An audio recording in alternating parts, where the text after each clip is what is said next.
Welcome to Mahashiv boutique. आज इस velvet suit की डिज़ाइनिंग हम करेंगे जो कि जिगजैग डिज़ाइन के साथ की है मैंने, और साथ में लगाई हैं टसल्स उसमें से लेस में से निकाल के। ये देखिए, ये एम्ब्रॉयडरी दी हुई है प्लाजो के ऊपर, और ये 2 पीस में नहीं है, एक सिंगल जगह पर दी हुई है। तो मैंने इसको कटिंग कर लिया।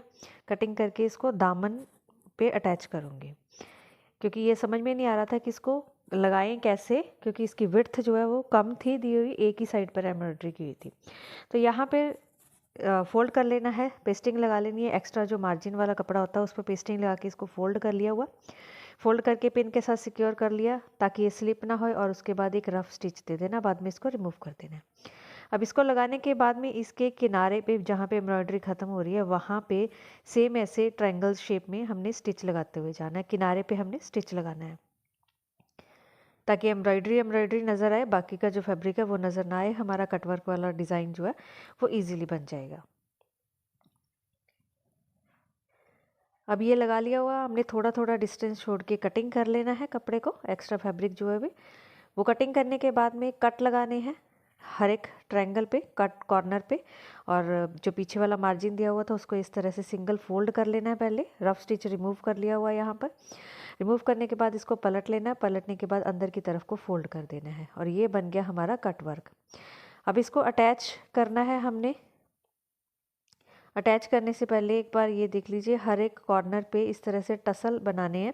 ये टसल जो है वो मैंने एक लेस में से निकालने हैं, हैंगिंग लेस है, उसमें से एक एक पर्ल वाला टसल निकाल के यहाँ पे एक एक कॉर्नर पे, ट्रायंगल का जो कॉर्नर बन रहा है वहाँ पे अटैच कर देना है। तो ये थोड़ा अच्छा लगेगा देखने में। पूरी लेस नहीं लगाई है, सारी लेस में से इसी तरह से पर्ल्स वाले जो टसल्स हैं वो निकाल निकाल कर मैंने इसको स्टिच किया है।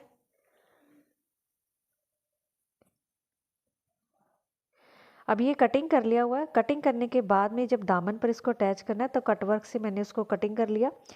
इस तरह से कटिंग देखिए नज़र आ रही है यहाँ पर, और जितनी लेंथ रखनी है वहाँ पर रखना है पहले इसको, और रिवर्सिबल टेप उस वहाँ पे रख देनी है, लगा देनी है। लगाने के बाद इसको प्रेस करके चिपका देना है, ताकि जब हम इसको फाइनली स्टिच लगाएं एम्ब्रॉयडरी वाले ट्रायंगल्स की तरफ तो ये अपनी जगह से हिले ना, क्योंकि ये जो वेलवेट है ये काफ़ी स्लिपरी वेलवेट है, कपड़ा स्लिप हो रहा है यहाँ पर। और एक एक ट्रायंगल के नीचे यहाँ पर रिवर्सिबल टेप लगा रही हूँ। लगाना है, सारे स्टेप्स पे लगानी है। सारे स्टेप्स पर लगाने के बाद ये चिपका लेना है हमने आयरन करके। अब ये देखिए यहाँ पर ये चिपक गया, बिल्कुल भी नहीं हिलेगा यहाँ पर। अब हमने ये ट्रायंगल्स को किस तरह से स्टिच देना है, जिगजैग स्टिच देना है। एम्ब्रॉयडरी वाली मशीन है, हर एक कट पे यहाँ पर इसको जोड़ देना है, ये पक्की तरह से स्टिच हो जाएगा। और इसको स्टिच करने के लिए मैं ट्रांसपेरेंट थ्रेड यूज़ कर रही हूँ, वो इसमें बिल्कुल भी नज़र नहीं आएगा। और ये इस तरह से लगेगा कि ये जो एम्ब्रॉयडरी है इसके ऊपर ही की हुई है। अब यहाँ पे एक स्टिच लगा देना है जहाँ पे ट्रायंगल हमारे ख़त्म हो रहे हैं, और बाकी का मार्जिन जो है वो हमने इस तरह से फोल्ड कर देना है। यहाँ पर होल्ड करने के बाद यहाँ पे इसकी तुरपाई हो जाएगी। ये बन गया हमारा स्टिच एम्ब्रॉयडरी वाला। अब नीचे से दामन को पीछे वाला पल्ला वो फोल्ड कैसे करना है। जब भी आप वेलवेट के फैब्रिक को फोल्ड करेंगे तो किनारे पे पहले स्टिच लगाना है। किनारे पर स्टिच लगाने के बाद ही जितना आपने अंदर की चौड़ाई में फोल्ड करना है उसका स्टिच लगाना है। इसी तरह स्टिच लगाने से कहीं पर भी हमारा झोल नहीं आएगा। नॉर्मली वेलवेट का फैब्रिक जब हम फोल्ड करते हैं तो फोल्डिंग करते टाइम पहले फोल्ड वाला स्टिच लगा देते हैं, उसके बाद किनारे पे स्टिच के बाद नहीं लगाते हैं, तो वहाँ पे झोल आना शुरू हो जाता है। यहाँ पर इस तरह से स्टिच लगाएंगे तो कपड़े को आपने खींचना बिल्कुल नहीं है, बहुत ही ईजिली जो इसका स्टिच आ जाएगा। और ये इसी तरह से ये देखिए कहीं पे झोल नहीं आ रहा है, बिल्कुल ऐसे लग रहा है कि इसको प्रेस किया हुआ है। अब जो दामन चाक फोल्ड करने हैं वो भी सेम ऐसे ही करने हैं, पहले किनारे पे स्टिच लगाना, उसके बाद इस तरह से फोल्ड लगाना है। अब जहाँ पे चाक हमारा ख़त्म हो रहा है या स्टार्ट हो रहा है, फिटिंग की सिलाई ख़त्म होती है, वहाँ पर इस तरह से आपने लॉक लगा देनी है। ये लॉक लगाने के बाद ये जो कपड़ा है यहाँ से बिल्कुल भी नहीं फटेगा, कोई भी खींच नहीं पड़ेगी, ना ही कोई टोक लगेगी इसके ऊपर। ये देखिए अब यहाँ पे काफ़ी मजबूती आ जाती है इस तरह से लॉक लगाने से। अब ये देखिए चाक को भी सेम वैसे ही फोल्ड कर रही हूँ, पहले किनारे पे स्टिच लगाना है, जितना आपने फोल्ड करना है बिल्कुल किनारे पे स्टिच लगाना है। तो प्रेस की हुई इस तरह से क्रीज बन जाएगी जैसे कॉटन का कपड़ा होता है। अब अंदर से भी वैसे ही फोल्ड कर देना है जैसे हमने दामन का नीचे वाले पीछे वाले दामन को किया था, इसी तरह से फोल्ड लगाना है यहाँ पर।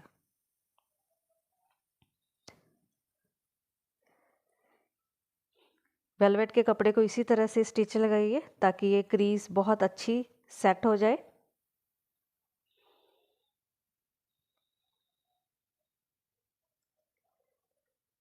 ये देखिए यहाँ पर चाक पे भी कोई झोल नहीं आ रहा है, ना ही दामन पे आया और ना ही चाक पे आया। इसी तरह से अपने दोनों चाक फोल्ड कर देने हैं। मार्जिन अगर आप कम करना चाहते हैं, फोल्डिंग कम करना चाहते हैं तो वो भी हो जाएगी।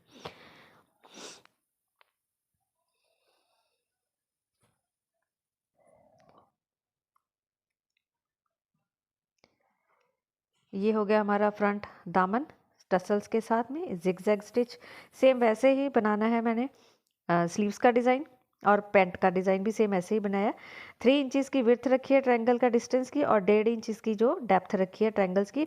पेस्टिंग को चिपका लेना है, उसके साथ में मिलता जुलता फैब्रिक ले लेना अपने कलर का, जैसा का वेलवेट का है।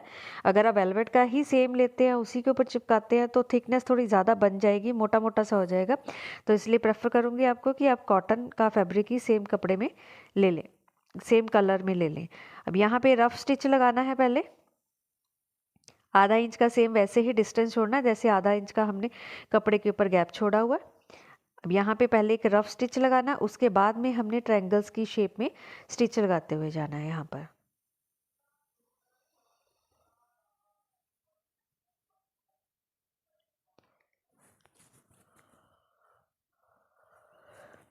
स्टिच लगाने के बाद यहाँ पे कट लगा देनी है हमने एक्स्ट्रा मार्जिन को। कटिंग करने के बाद हर एक कॉर्नर पे भी छोटे छोटे कट लगा देने हैं। उसके बाद में रफ स्टिच जो है वो रिमूव करना है, जो हमने दिया हुआ रफ स्टिच रिमूव करने के बाद ही कपड़ा जो है अंदर की तरफ को फोल्ड रहेगा। ट्रायंगल्स इस तरह से आप बाहर निकाल लीजिए।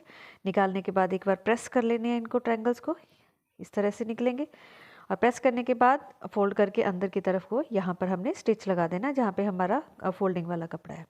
ये हमारा फोल्ड हो गया। उसके बाद में जैसी एम्ब्रॉयडरी की हुई थी उसके नेक लाइन पे के ऊपर शर्ट की और नीचे दामन पे, सेम वैसी ही ग्लिटरी लेस मैंने उसी कलर में ली है, और ये इजीली लेस जो है वो मूव हो रही है।